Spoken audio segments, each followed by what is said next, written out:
To Ellam.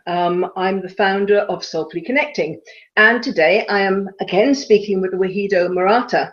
The reason for this interview is that there's an awful lot going on and a lot of talk about meditation these days. It's really coming to the forefront, and I thought that Wahido was an ideal person to interview about this because he lives in a spiritual school which is based around meditation. So if he doesn't know about meditation, I don't think anybody will. So good afternoon, Wahido. Nice to talk to you again. Hello, Sue. Thank you for having me again. It's my pleasure. I think I know a little bit about meditation. Just a trifle. See how it goes. Okay, well, everybody kind of assumes that people know what meditation is. So let's aim this at somebody who's never heard of it before. So what is meditation? I think there is several ways to describe meditation. For me, from what I've learned and practiced for several years now, actually slowly started when I was 17 and then, more on a regular basis since I was 21.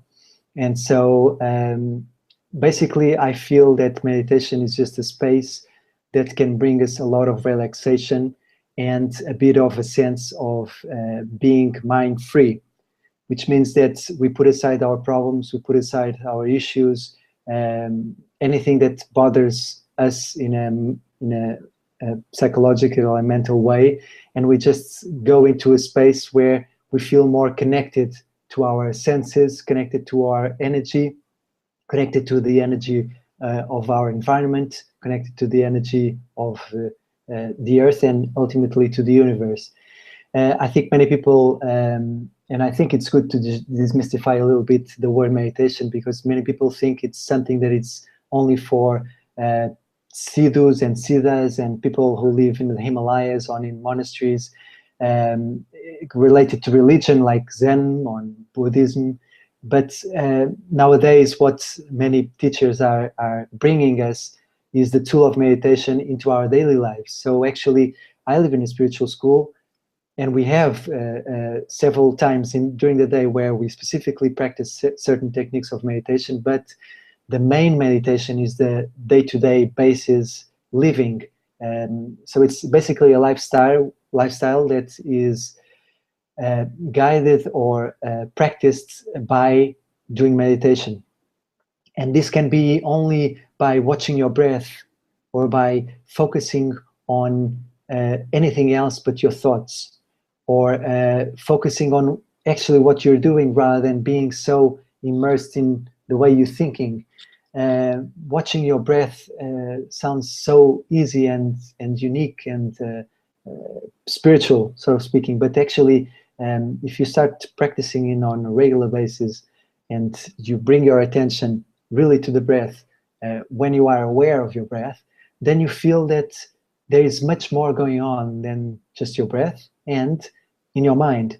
So this is the main thing that I feel that meditation brings, a space where you can see the mind for what it is, see what you're feeling for what it is, bringing up the awareness of the senses, of the environment, and then by doing this, which I feel it's very difficult for many people, you can actually have a little bit more access to the subconscious, which holds so much information that usually people cannot access because they are so busy trying to address the negative bias of the brain, which makes them basically meaning that you are focused on the problems.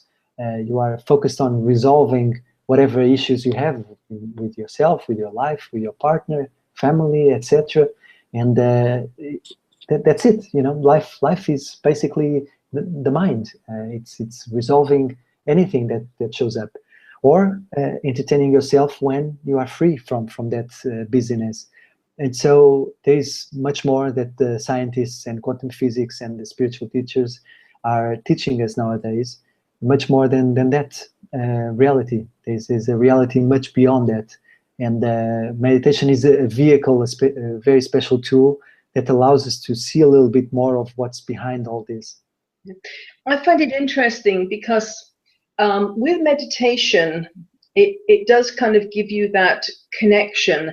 But even with people that meditate or on a spiritual level, and they pride themselves as being very, spiritual, highly evolved, it's so easy still to get trapped into the chaos of the mind, especially if you're taken unaware. If a circumstance not of your making, if something happens that maybe, an accident or something happens outside of your control, then it's amazing how many people who are spiritual people who have the awareness, they still get triggered and their mind keeps churning over. So it's not an easy thing. It sounds very simple, just to concentrate on your breath and to be present in the moment. But it's an enormously difficult discipline to do in practice all of the time. It's like you're falling off the wagon and then getting back on again. So the benefits of, I think a lot of it's probably quite obvious, the benefits of meditation, but can you kind of encapsulate what benefits of meditation are and what they've meant to you personally, maybe? I think there is many things that the scientists are now discovering, like, growing the gray matter of your brain. This is one of the benefits that they say meditation brings. It lowers your heartbeat, meaning it lowers or it enhances the circulation of the blood in your body. It's definitely creates a better sense of an energy flow, because it relaxes, all the hormones of your brain start working in a much more harmonious way. The glands of your body can be harmonized in a much more efficient way because of the hormones that are released when they are functioning in a more beautiful way. But for me, I think the most beneficial out of all these physical benefits, the most or the benefit that I see more beneficial, is the detachment of the thoughts and the feelings and all the things that are happening inside your brain, inside your mind. This is what I've been feeling for many years. People always say, and this is not only a metaphor, but sitting like a Buddha, for instance. People have this picture of relaxation, and it is obvious. You relax. It's like going into a deep sleep, but being awake. And so you start feeling the different wavelengths of the way that your mind function, and so it lowers the frequency, but at the same time it enhances it to different levels of this mechanical way of how the mind functions. And so for me, the most effective benefit is the being a bit detached from the mind and having a clear vision of what our thoughts mean. And if you want to address the negative bias of the brain, definitely with meditation, it's much more beneficial. And so I have been going through a lot of phases, and it's not that people who are spiritual do not suffer from depression or do not feel down or faced with death or accidents, feel very shaken. And many times it's very difficult to bring about meditation to resolve all the things that need to be resolved. But it's a bit like Christianity, when people pray, or when the different religions set aside several times a day to focus on praying.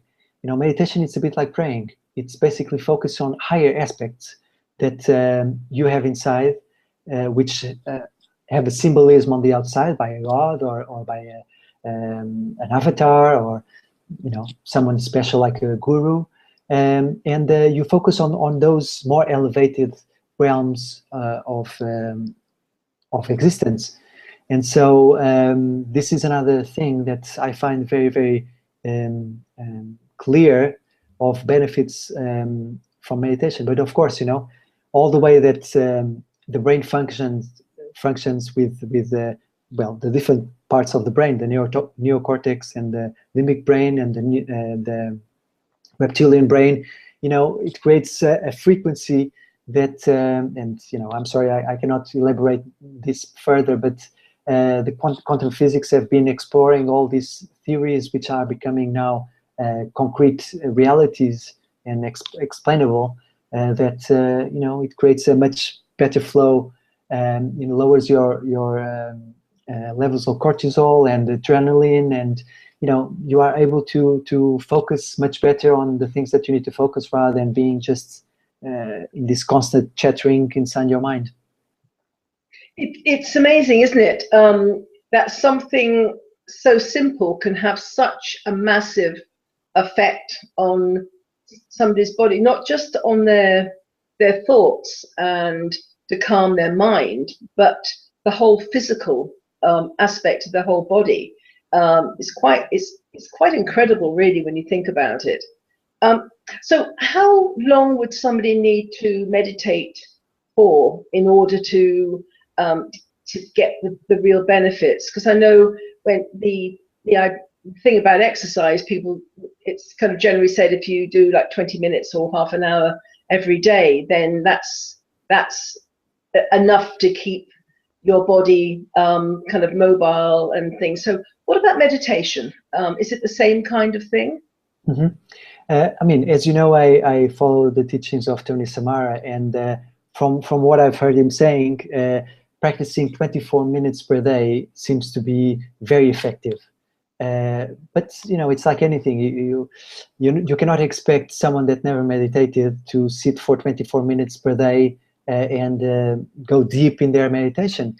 Just like going to the gym, you need to start slow. Or not, it really depends. But I would say if people start with 5 minutes, 7 minutes, 8 minutes, and then go a bit further until they feel comfortable to do it for longer. We do meditations on a weekly basis for 1 hour, but it always depends on how you feel, and if you are doing by yourself or in a group. It really depends. It's not dogmatic. You can have like a Mozart of meditation, who in 2 minutes gets the neck of it and starts meditating for hours afterwards. Or you have those people who actually have a very intense mental mechanism, who lets them relax less fast, sort of speaking, and have more difficulties in practicing meditation. I mean, first of all, you need to have a good posture. You need to sit straight, if possible, leg crossed. There are several things that allow people to meditate, or you can meditate standing up. Like I've heard Tony Samara say, many of the spiritual teachers actually got enlightened, if you know what I mean, by standing up. Not by standing up, but by on a sitting up position. So I think there is no dogma. It really depends on the individual, and depends on who the individual is learning with and meditating with. You said legs crossed. Can you confirm what you mean by that? Yes.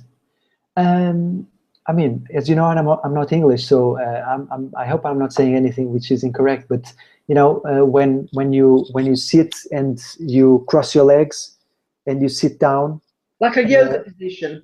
Like a yoga position, but okay.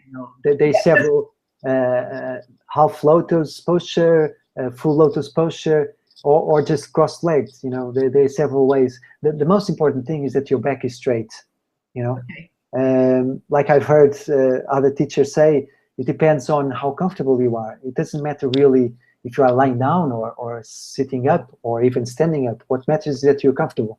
Because if you are in pain, that's where the focus is, rather than on the meditation. So, but also the body, especially in the beginning, like if you go to the gym on the first day and you start training, of course your body will ache the next day. It's obvious. It's less acid lactic, protecting your muscles. So obviously your joints will hurt a bit, your back will hurt a bit, perhaps not.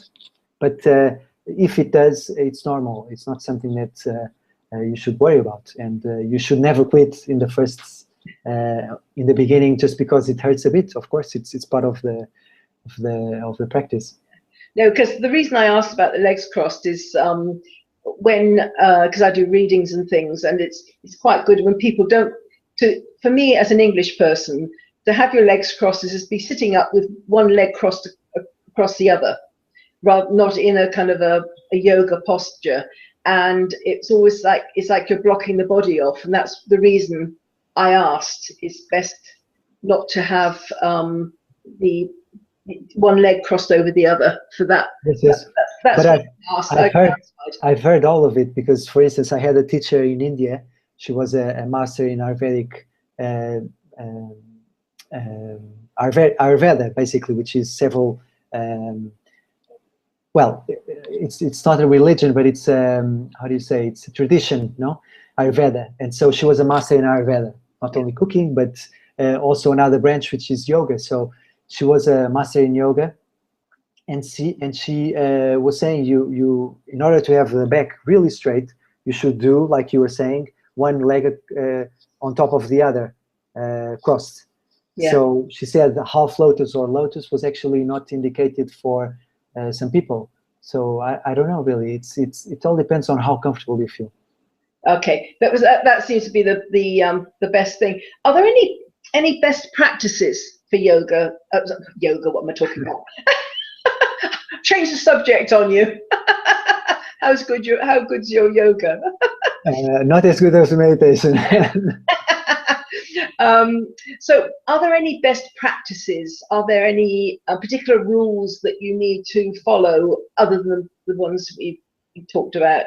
Are there any particular rules, or is it just to go with the flow of meditation?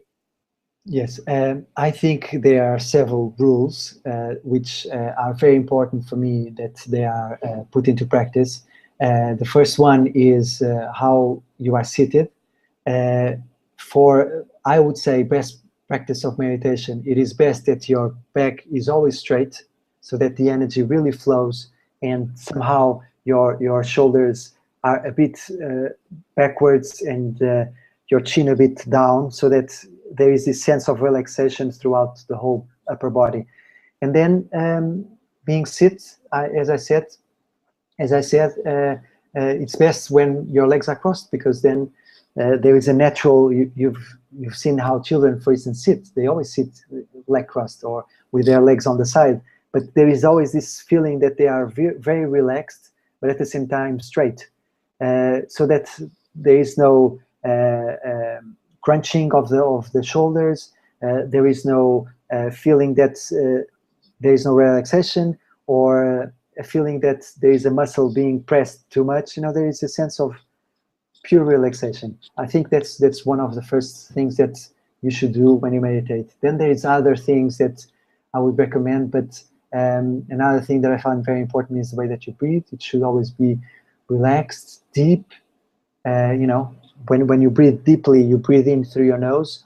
Some people breathe through your mouth, but we actually have the nose in order to actually breathe. So I would always suggest breathing through the nose.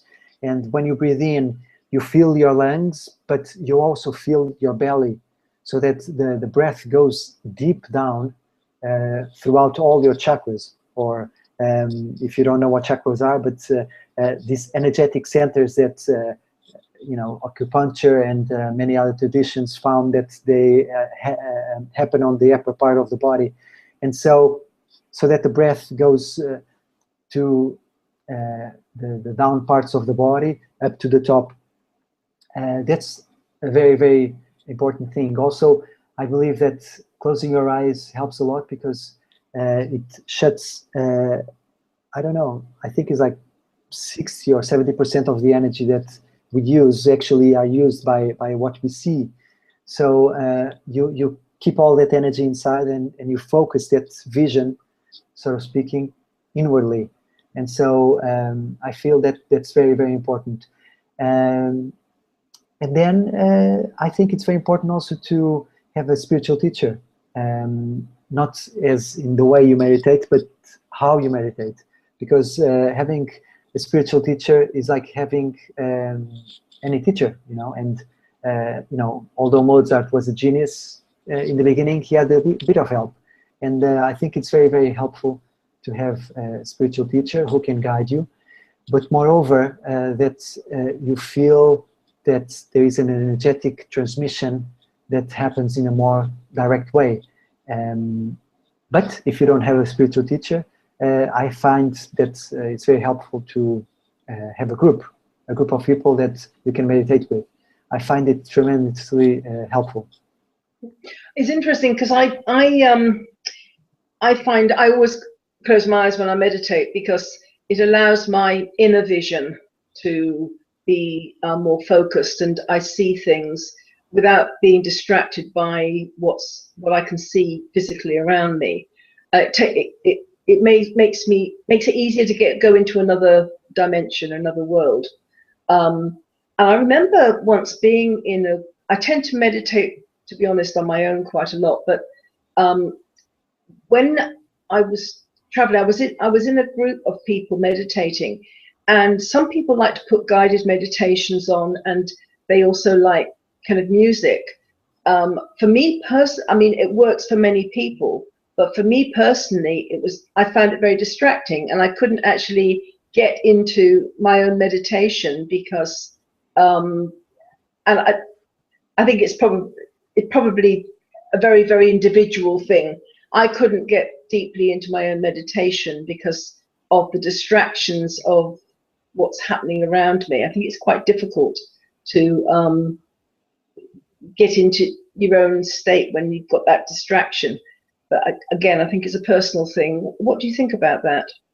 Oh, I absolutely agree. I think the group or even the teacher should be someone that you, or a group that you actually feel comfortable with, you know, and that actually enhances your practice rather than making it less strong.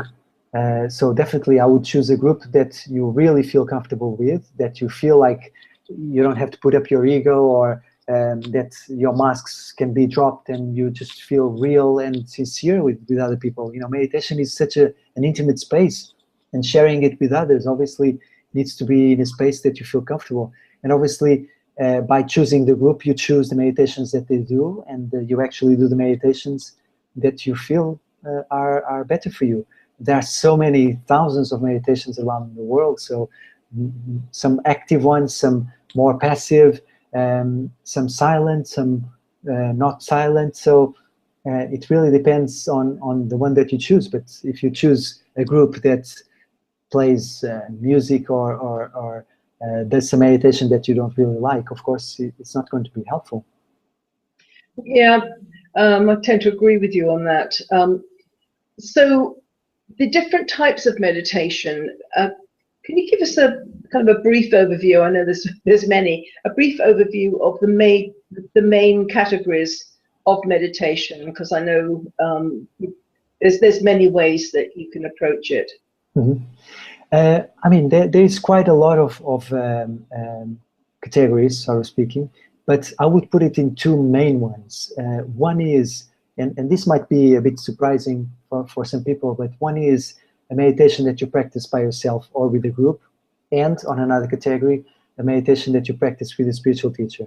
And I say this because for me there is such a big difference.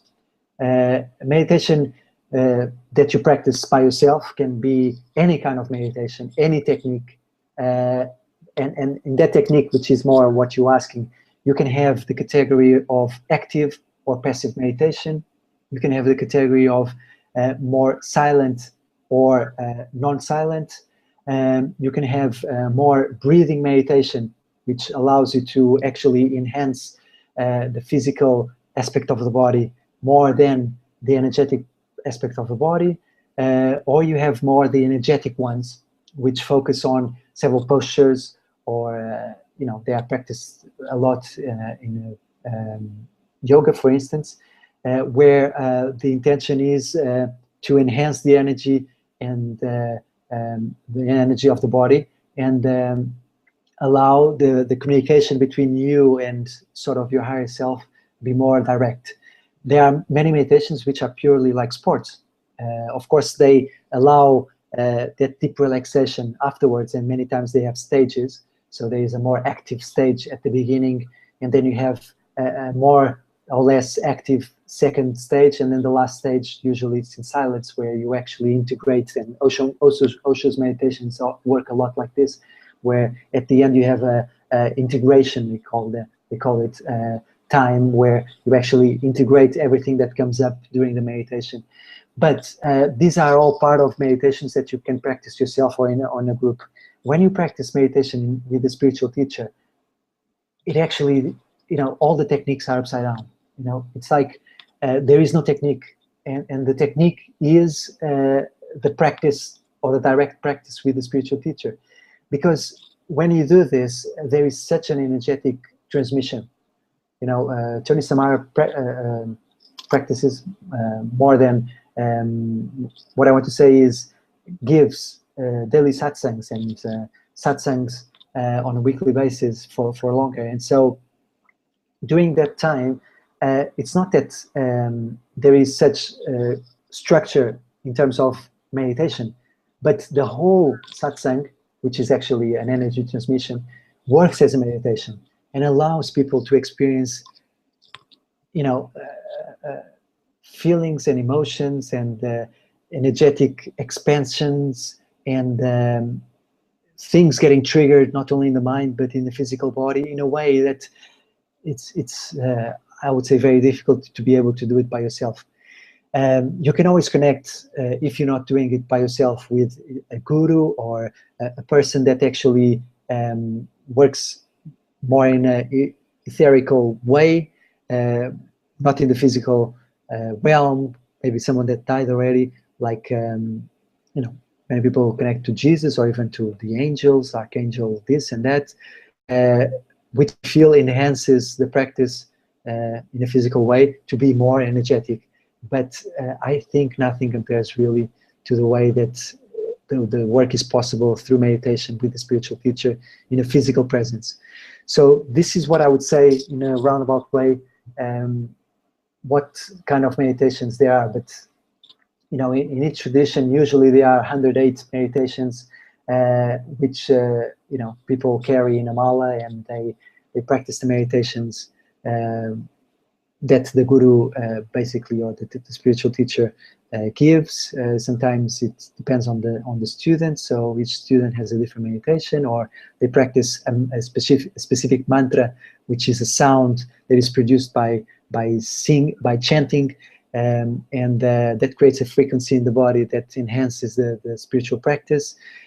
So it doesn't have to be only practiced while you spend the time doing meditation, but it can be practiced on an ongoing basis during the day. So yeah, it really depends on the tradition, really. But there are so many different. Yeah, I tend to be of the mindset that people will be attracted to what suits them, and that if it doesn't work for them, then they won't do that. So I think if I know that Tony has a lot of meditations online, so if people want to dip into that to see if it works for them, that his particular form of meditation, could you give us the contact details of that, Wahido? Yes, of course. Get him. Yeah. I just wanted to say something very, very simply, that like the military uses meditation.